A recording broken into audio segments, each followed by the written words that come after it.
8 Millennium Development Goals, MDGs, form a blueprint agreed by all the world's countries and all the world's leading development institutions. They have galvanized unprecedented efforts to meet the needs of the world's poorest.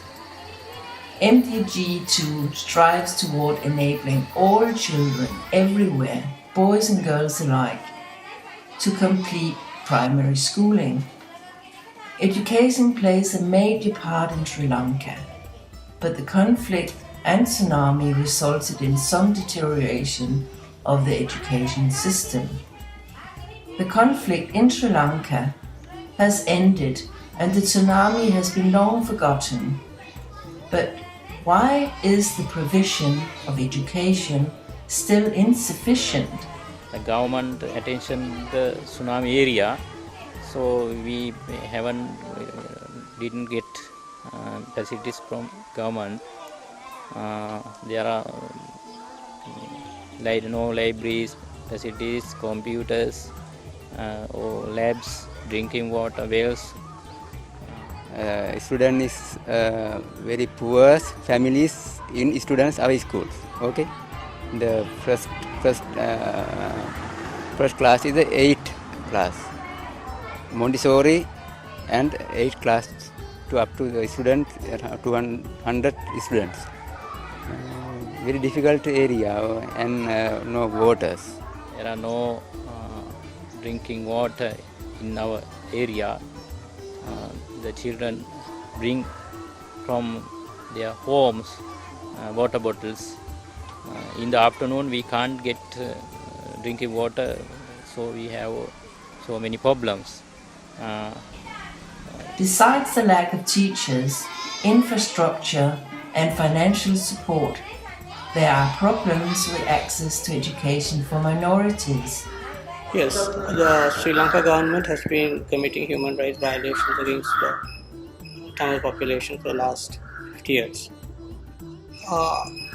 One type of human rights violation is actively related to the conflict.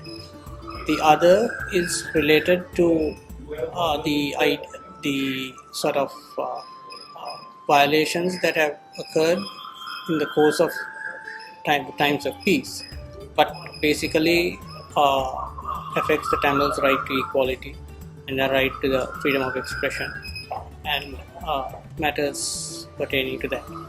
For instance, the fact that the Tamils can't use their language the same way that the Sinhalese people can. In terms of education, though there has been no active or straightforward discrimination, the setup is such that the Tamil areas find it more difficult to get students into universities than areas outside.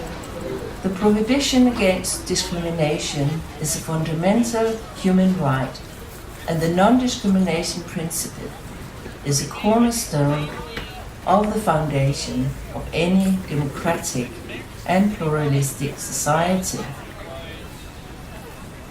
Discrimination is played out in relation to a person's actual or perceived membership of a certain group. Discrimination means that you cannot participate on equal terms with others, or that you do not have the same opportunities as everyone else in your society, for example, access to education. MD2 strives toward enabling all children everywhere, boys and girls alike, to complete primary schooling. But how can we make sure that everyone gets an education, despite financial limitations in Sri Lanka?